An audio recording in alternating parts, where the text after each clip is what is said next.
Imperialism and anti-imperialism in the early 20th century. How did imperialism play a role in early Asian migration? What effect did it have on the colonized countries? And why did anti-colonial independence movements continue to play a role in the lives of the migrants even after residing in the U.S. for a number of years?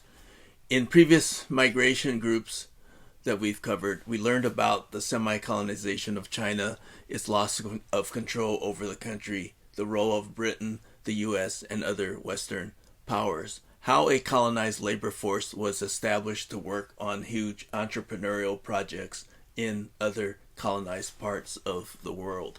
We learned about how Japan was threatened by colonization and responded with modernization, militarization, with a controlled immigration policy. Japanese immigration was regulated by the Japanese government and attempted to avoid the Chinese experience, but could not escape what happened to the Chinese.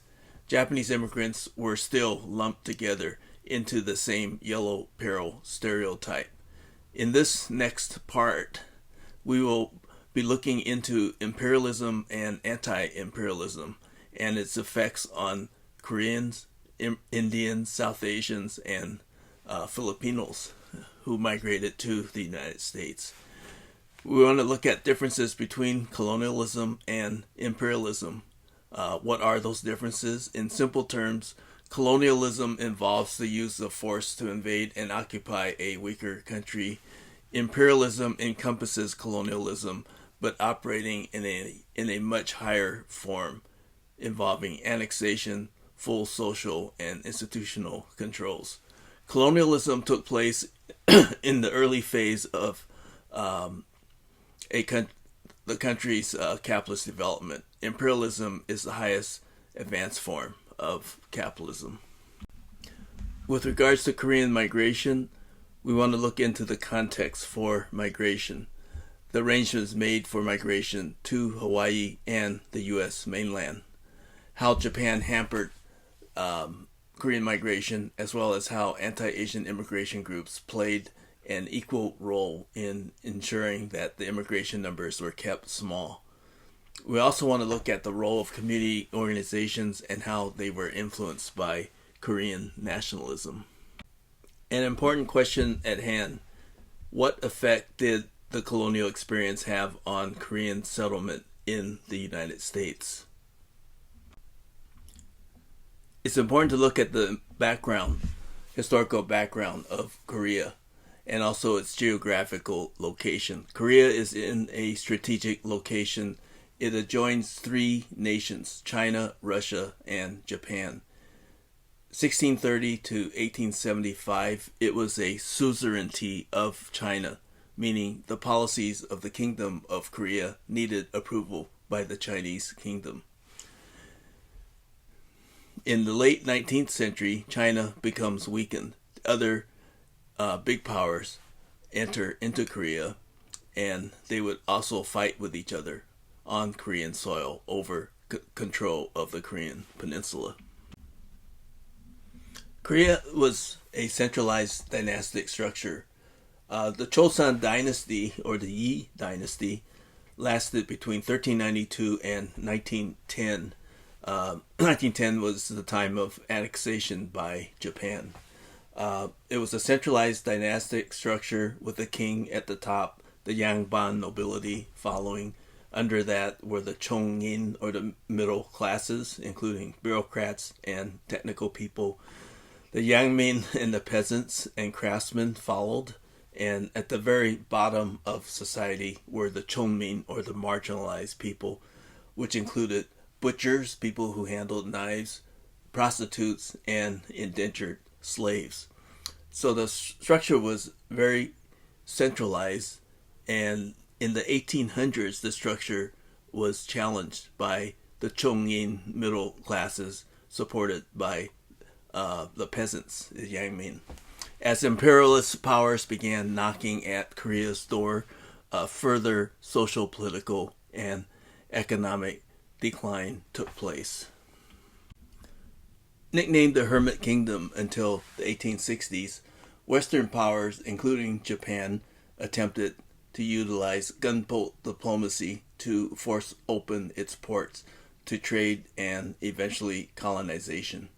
First, the French made attempts to do so in 1866, followed by the Americans in 1871, with limited success.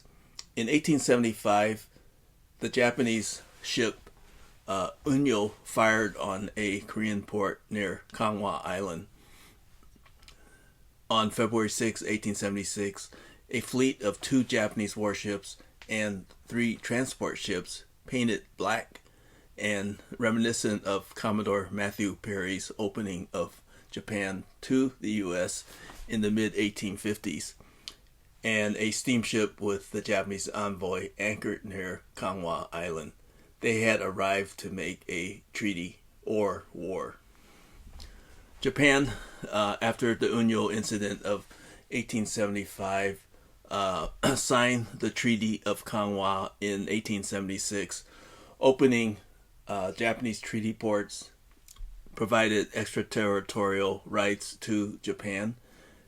The treaty also declined Chinese controls, and it allowed Japan and other Western nations to enter. A movement known as the Tonghak Uprising took place 1892 to 1894. Tonghak stands for Eastern Learning.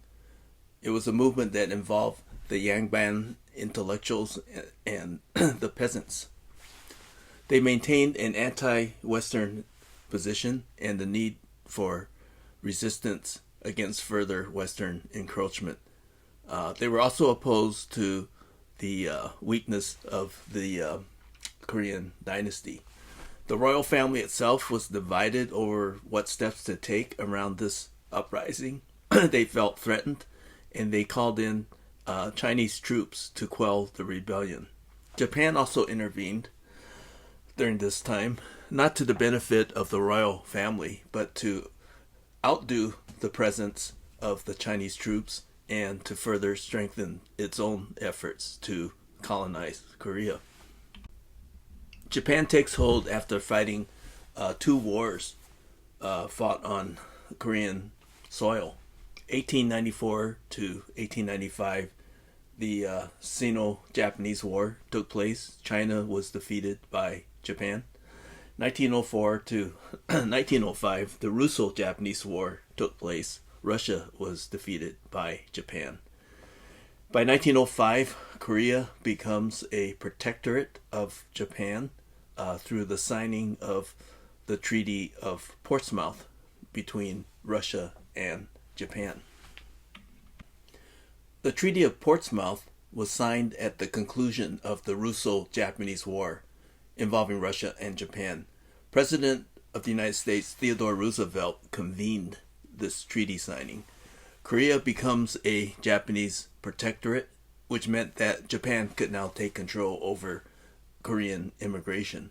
In 1905, Japan halts immigration to Hawaii, halts Korean immigration to Hawaii for fear of that Korean exiles would use their new locations to organize against Japan. In 1910, Korea becomes fully annexed by Japan. The Taft-Kasura Treaty of 1905 was an agreement between the U.S. and Japan to not intervene in each other's spheres of influence in Asia. William H. Taft was U.S. Secretary of War. Taro Katsura was Japanese Prime Minister. Both countries had been victorious, the U.S. in the Philippines and Japan in Korea. The 1905 Treaty of Portsmouth between Russia and Japan allowed for expanded Japanese colonial rule in parts of Manchuria, China, and full control of Korea. The U.S. had also expanded its role in being the victor in the Spanish-American War and the U.S.-Philippine War that led to U.S. colonization over the Philippines. The news clip is from the Japan Times newspaper, which represented the imperialist role of Japan. It's it has a main heading: Japan and Korea made one. Subhead: the Emperor of Japan reigns over Chosan now. And then a subhead: foreign interests in Korea receive full protection. The U.S. recognized Japan as a big regional power, and this recognition can be compared to how gingerly the U.S. treated Japan in areas such as the Oriental schools and also the anti-Japanese movement in the United States. The way in which President Roosevelt intervened in the San Francisco School Board incident involving Japanese students being forced into the Oriental schools shows how respectful the United States position was towards the power of Japan's military. President Roosevelt forced the San Francisco Board of Supervisors to allow Japanese school children to attend white schools. And while the Gentleman's Agreement led to the end of labor immigration from Japan, it did not name the Japanese nationals in any piece of U.S. legislation. Rather, it was an agreement between two powers to limit the entry of Japanese labor immigration. Japan was a powerful military power, and the U.S. respected that. All of Asia, once independent nations, were now subjected to colonization. The colonizers competed with each other over control and sought to become hegemonic powers in the region. Hegemony means dominance of the more powerful states over less powerful states. We now see cases where this has taken place. To become hegemonic means the use of gunboats and violence. Japan's colonization over Korea meant that the economy was now subservient to Japan. A transnational army of labor was also created due to the decline of the cottage industries due to the entry of cheaper manufactured goods from Japan, higher tax revenues to pay for infrastructure projects that serve Japan, and land dispossession due to the inability to pay new tax revenues. Big differences with groups earlier discussed. China was semi-colonized by many powers. Japan was not colonized. Korea was fully colonized by a single power. Korean social, political, and economic institutions were dismantled and replaced with Japanese social, political, and economic institutions that favored Imperial Japan. Protracted resistance would continue to take place, and protracted resistance was also brutally suppressed. The 1910 colonization of Korea by Japan affected all areas of banking, finance, agriculture, forestry, mining, transportation, education, culture, jurisprudence, internal security, local administration, and control over the royal household. Private homes would often be searched and inspected, and ownership of even items such as knives were regulated. So Japanese imperial power covered all aspects of Korean life, including the right to assembly, freedom of the press, freedom of religion, and how many knives were in people's kitchens. The photograph on the left is that of Japanese troops marching through Incheon area in Korea in 1904. Prior to full colonization, Hawaiian plantation owners were seeking Korean labor as a solution to labor shortages and labor unrest, in particular, Japanese labor union solidarity. In the 1901 Hawaiian governor's report. The report expressed plantation owners' concern. There was concern over the fact that there was a labor shortage. Japan was the majority of the labor force. They were unionizing. They needed some other nationality to enter. Korean immigration was sought as a solution to Japanese labor solidarity. Eventually, the immigration would be halted by Japan in 1905. With regards to migration arrangements to Hawaii, the numbers were kept small due to Japan's increased colonial controls over Korean immigration. 1902 to 1905, 7,226 Korean migrants entered Hawaii to work on the plantations. Included here are 637 women, 541 children. 1905, as stated earlier, the migration was halted by the Japanese government. And still, 1906 to 1910, about 700 political refugees or political exiles had made their way to Hawaii.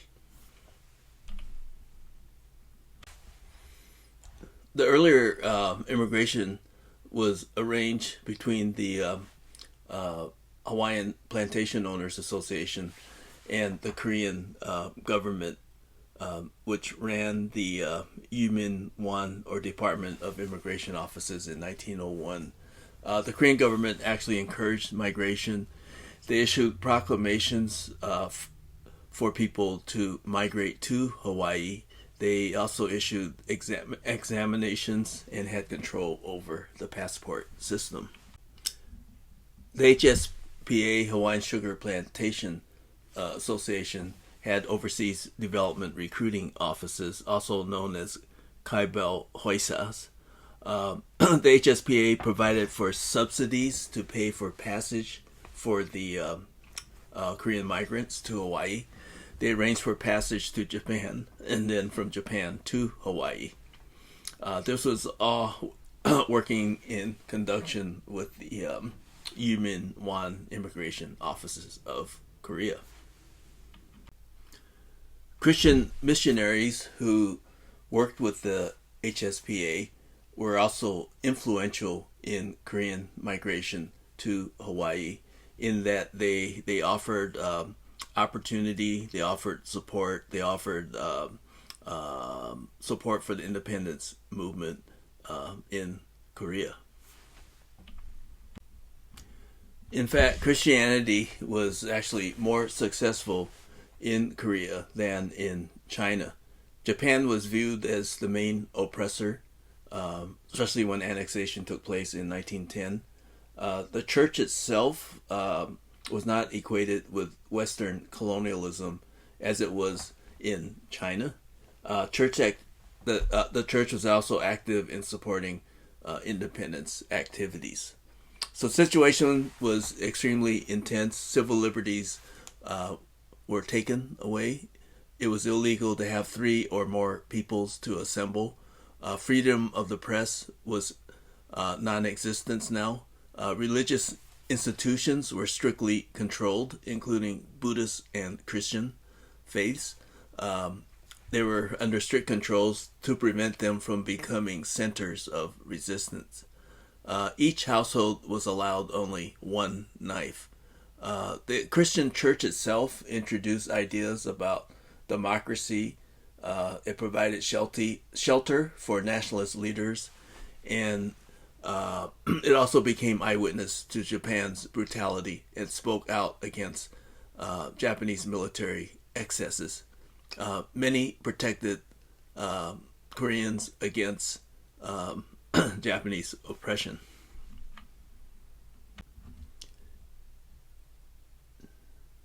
Christianity developed a strong base of support among Korean women.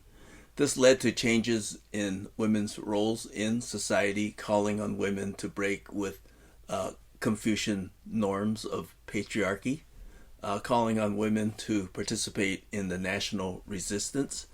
American missionaries focused on preaching to Korean women with the goal that the women would convince the husbands to attend church.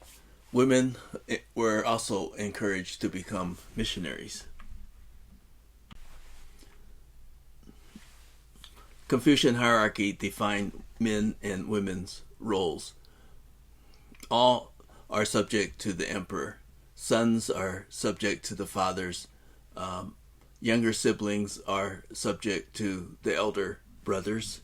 The wives are subject to the emperor, to the fathers, to the older brothers, to the husbands, and if the husband should pass, the wives are subject to the elder son. Male peers are equal if they are in the same socio-economic class. Women were not part of the equation. They were denied inheritance rights.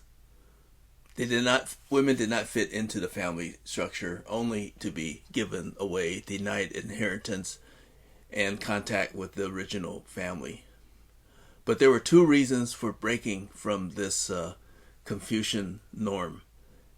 One, the national resistance that brought women into public life, and second, Christianity, which also brought women into public life. As pointed out earlier, American missionaries were instrumental in bringing over Korean labor to Hawaii. Horace Allen, an American missionary, was responsible for the initial recruitment of Korean labor to Hawaii. After Horace Allen got out of the business of labor recruitment, he handed the task to his friend David Deschler. Allen himself recruited 7,000 Korean laborers with arrangements made with King Koljong, who was a personal friend of Allen's. Allen himself had an influence on education and medicine and was highly respected by the king. He was also a representative of the HSPA, and he was opposed to Japanese annexation. His friend David Deschler continued his work. Each Korean immigrant was required proof of financial well-being before they could land in Hawaii. David Deschler introduced ways to get around the show money requirement by loaning out funds to the Korean immigrants as they landed in Hawaii to be paid back afterwards. David Deschler and his introduction of the show money requirement, which every Korean immigrant needed, provided a quick way in which immigrants who had zero funds could now board the ships. Family settlement on the plantations was encouraged because plantations require a settled labor force that resides on the plantation. This was different from the mobile workforce requirements in the American West, which discouraged women and family settlement as far as Asian labor. The male to female ratio was 10-1, later 3-1. This was due to the introduction of the Picture Bride program, 1910 to 24, in which 1,066 picture brides entered Hawaii. Many were educated, considered themselves new women who wanted to brave the new world. Japan's colonization brought many to come to the conclusion that they needed to become settlers and that they were not able to return to Korea. There was a secondary migration from Hawaii to the U.S. 1930s. About 66% of the Koreans in America were now in the mainland. The photo on the left here is a a photograph following a Japanese edict for all Korean names to be changed to Japanese names, which is another form of colonial oppression. On the U.S. mainland by the 1930s, 66% of the Korean immigrants were now on the mainland. The types of work that they did included migrant agricultural work and also work in the service industries, such as laundry, restaurants. They would follow the harvest, working as field hands and fruit pickers. There were no primary labor market jobs available. The 1790 Citizenship Act denied them the right to become naturalized citizens. Anti-Japanese sentiments were often transferred onto the Korean immigrants. Americans made no distinction with respect to the Asian immigrants. They were all viewed as yellow peril.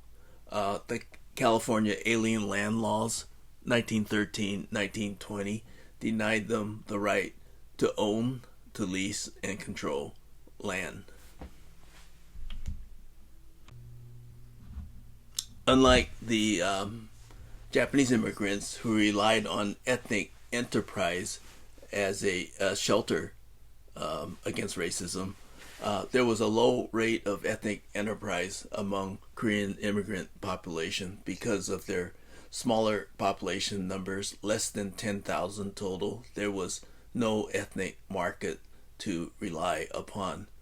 Furthermore, Japan blocked Korean imports to the United States, making it difficult for Koreans to sell products from Korea. A few businesses did exist that catered to the migrant Korean community, but this was on a very small scale. The church was the main form of social organization. The church provided for mutual aid associations function. The church provided a center for social activities. This was much different, though, from the Huiguan in the Chinese case and the Kenjin-kai in the Japanese case. The Huiguan and Kenjin-kai were based on districts in China and Japan, but there was no equivalent with that for the Korean immigrants. The photograph on your right is a founding or beginning meetings of the early Korean National Association. It was taken in Riverside, California, around 1904. The Korean National Association was launched in 1909. The majority of the Korean immigrants supported the independence movement. At the same time, there were many factions and disagreements as to how to approach it, ranging from relying on diplomacy versus relying on building of a strong military. Philip Jason convened the first Korean Congress in 1919. An Chang-ho provided for moral and spiritual support with regards to being a voice of the movement. Park Yong-man focused on building an army, focused on military resistance. Syngman Rhee was focused on diplomacy and U.S. recognition. Political assassinations. The Korean independence movement was a life and death struggle. The fervor and intensity of the struggle can be seen by a number of assassination attempts that took place.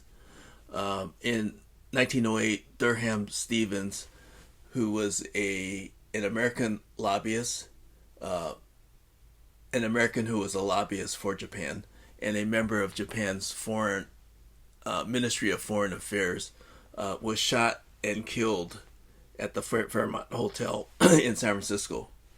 The assassins were activists Jang In-wan and Chung Min-ong.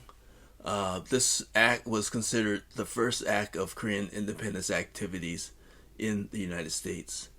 In 1905, a little bit earlier, Lee Wan-yong, Korean government minister, who was considered a traitor, the traitor who was responsible for transferring Korean sovereignty to Japan in 1905, was stabbed multiple times by Yi Chae-myung. Lee Wan-yong survived. There was also another assassination attempt on the life of Ito Hirobumi, who was the Japanese Governor General of Korea. The attempt on his life took place as he visited Harbin, China, and this attempt had also failed. The Korean independence movement rejected any Japanese assistance. In 1911, there was an incident of racism against Koreans in California. Because Korea was a colony of Japan, the Japanese Consul General in the United States claimed representation. The Japanese Consul General protested. On the other hand, the Korean National Association, representing the nationalist movement in Korea, didn't want anything to do with the Consul General of Japan intervening in this conflict. An Chang-ho and his wife had come over to the United States as students, where they converted to Christianity and became activists in the Korean National Association. There's a statue of him standing in Riverside, California. He recalls an incident where he sees two Koreans fighting over crumbs in the streets in San Francisco. From that incident, he concluded that there was a need for Koreans to have their own mutual aid association. The community was in disarray and needed to be pulled together. A number of organizations evolved after that, but eventually the Korean National Association was founded. An himself was arrested in Korea in 1938, placed under house arrest, where he died of illness. Throughout the period of Korean immigration, the Korean independence movement refused any representation or assistance from the Japanese consulate. Korean immigration was hampered by Japan. It lasted only 2.5 years, 1903 to 1905. The reason being Japan halted Korean immigration. Another reason being that all laws, including immigration laws that applied to Japanese immigrants, was also applied to Korean immigrants because of the fact that Korea was colonized by Japan and the U.S. Recognized that relationship. This meant that the 1907 Gentleman's Agreement between Japan and the U.S. was applicable to Korean immigrants. Okay, and all anti-Asian legislation was applicable to Korean immigrants, including the 1924 Immigration Act. The Korean experience in America was that of a dual structure. The structure includes Japan's dominance over Korea and dominance over Korean immigrants. The second part of the structure is racial discrimination and exclusion in the United States that affected Korean Americans in the United States. And a third component includes the bilateral relations country-to-country relations between the United States and Japan, where the United States recognized that Japanese government had control over Korean nationals, or claimed control over Korean nationals. Some questions for consideration. What effect did the colonial experience have on Korean settlement in the United States? How do you frame the assassination strategies used by the resistance? Was Chang In-wan a hero for what he did at that time? And then finally, what were the differences that the second generation Korean Americans had with the first generation Korean American parents in relation to Korean nationalism?